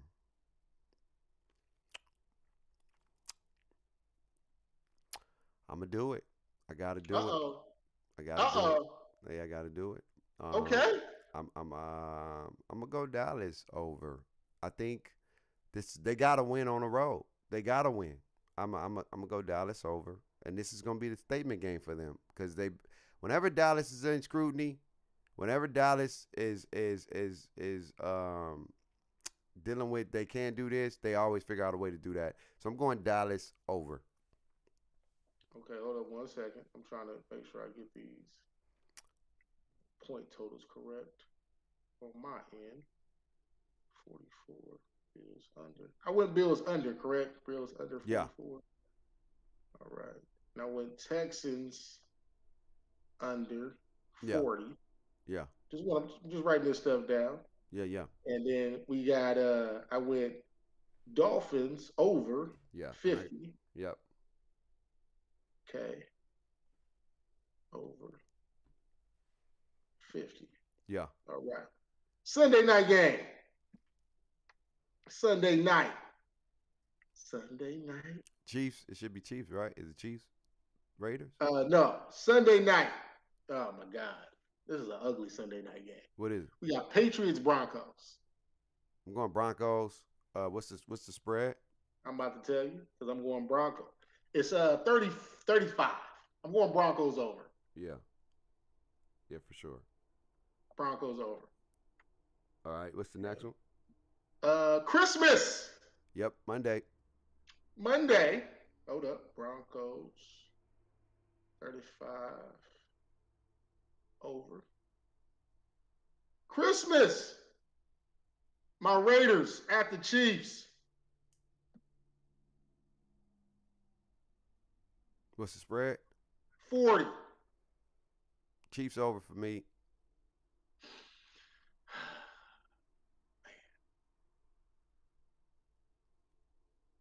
I have no confidence that we could beat the Chiefs in KC in December. Zero confidence at all. So I'm going Chiefs over as well. Zero confidence. If they win, cool. I would like to be wrong, but I don't believe. I just got to be honest with myself. You know, it's stuff on the line here. I can't allow Bake to steal a game because I wanted to be. I'm gonna get it anyway. I'm gonna get it on something else. I'm telling you right now. This is my week right here. I feel it. Yeah. Nah. You gotta let and your the last game, 0-0. Eagles. Oh no, we got two more games. We got Giants, Eagles. Oh, a lot of games this week. Jesus Christ. What's that? Giants, Eagles. Hold up, it's loading. Giants, Eagles in Philly at 43. I got Eagles over. Eagles over. I got Eagles over. In Philly, Eagles been struggling offensively. 43. I feel like they should get some points though. I'll go Eagles over. I kind of want to go under, but I don't know about that one. I think they probably ain't gonna put that many points up. It's gonna be a defensive game. But I go Eagles over. I feel like they got to get back on the right track. Giants ain't gonna be no pushover though. What's the next one? Final game of the week, Monday night, Christmas night. Yeah. Baltimore at the Niners. Who you got? 47. Who you got? I've been thinking about this one.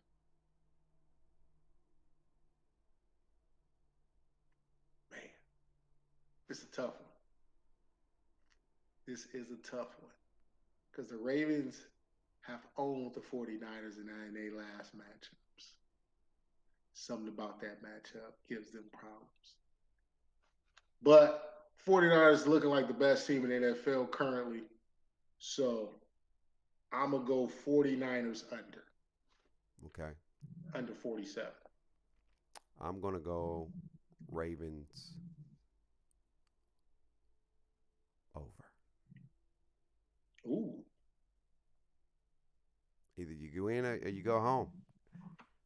You win or you go home, fam. I got to go. All right. So we both got Rams over today. Mm-hmm.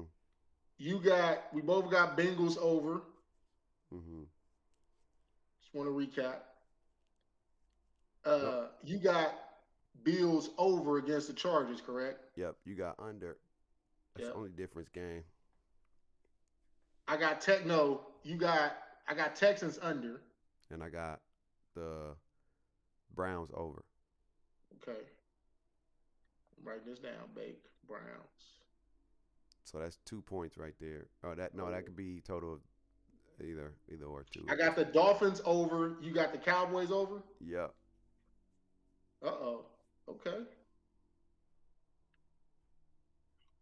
Right, just write it down so we make sure we get a lot of games. Yeah. I got Broncos over. You got Broncos over. Yep. I got Chiefs over. You got Chiefs over. We both got Eagles over. And you got Ravens over, and I got Niners under. Yep.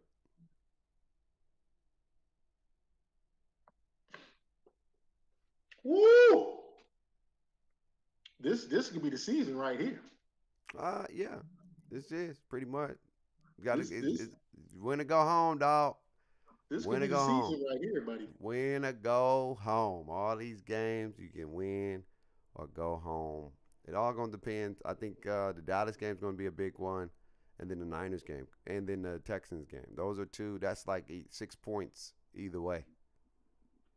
So if you get it right, you can get all 6, and that can go up. To go up 6 points is a big deal. And I think we only have one opportunity where you can get 4 points, and that'll be the last week where we can do a blind. It'll be a blind under or whatever, and that'll be the last hope for somebody or whatever the case may be to get that right and to go from there. But hey, man, I'm trying to go undefeated this week. I'm not trying to lose a game this week. That's what I'm looking at. That's what I feel. I feel undefeated. I feel no losses from D-Ray. Well, I mean, at the end of the day, it should, if the Eagles played, I had that right, and it would have been the 0-0, but it didn't work out that way. And then Cowboys, I don't know what the Cowboys did. I think after that week, when they go in Miami, I think we're gonna get a different Cowboys. I just feel that way. I just do, because they're not. Listen, you've been to South Beach. I've been to South Beach. Okay. You don't go out there with your mind right. Oh, I think they is, because of the ass whooping they got against the Bills. They gonna go out there with Dallas. They don't never, when it comes to back to back, it's rare to them to lose back to back games. And I know Miami's gonna be good. I don't know the strength of Tyreek Hill. I feel like Miami is an easy go. But hey man, I gotta go big, go home, dog. If I want to win it, I wanna go get it. I don't want to play scared. Play safe. I'm trying to go get that thing. I had to be different. You can't be the same every week if we're going to try to win one or whatever, because then you get the points here and there. Nah, bro. We're going to go. We're going to figure this thing out this season. We're going to figure it out. But anyway, man, we love y'all. We appreciate y'all. Another dope show in the books, man. Another dope show. I didn't mean to press that button, man. So if I heard that wasn't the button that I meant to press. But another dope show with my bro. We're gonna try to come back to the show next week. We on break. You know what I'm saying? So we're gonna be probably, because we're gonna be doing it live this way. for the next week or so because CMAC will be closed. CMAC is going to be closed. So we got to make it do what it do. But it's all good in the neighborhood, man. We got this content. If you want to be on the show, make sure you let us know so we can send you a link. Well, let's see if we get some people in here for the holiday season, bro. Let's get some boys on here so we can have some good talk, some good culture, good talk, all that good stuff, live streaming thing, and all that thing. You know, we may have 4 people up in here. You know what I mean? 1, 2, 3, 4. I get the camera. Quad box. The quad box. That sounded crazy. I don't want to think we got a quad box, okay? That's a lot of things going in that box. Anyway, man, we love y'all, man. Y'all stay safe. Happy holidays through the grace Merry of God. Christmas, man. Merry Christmas to everybody. to your family, to your loved ones, man. Enjoy your day, man. And I always remember to stay blessed and to talk that talk. We see y'all next time. Peace.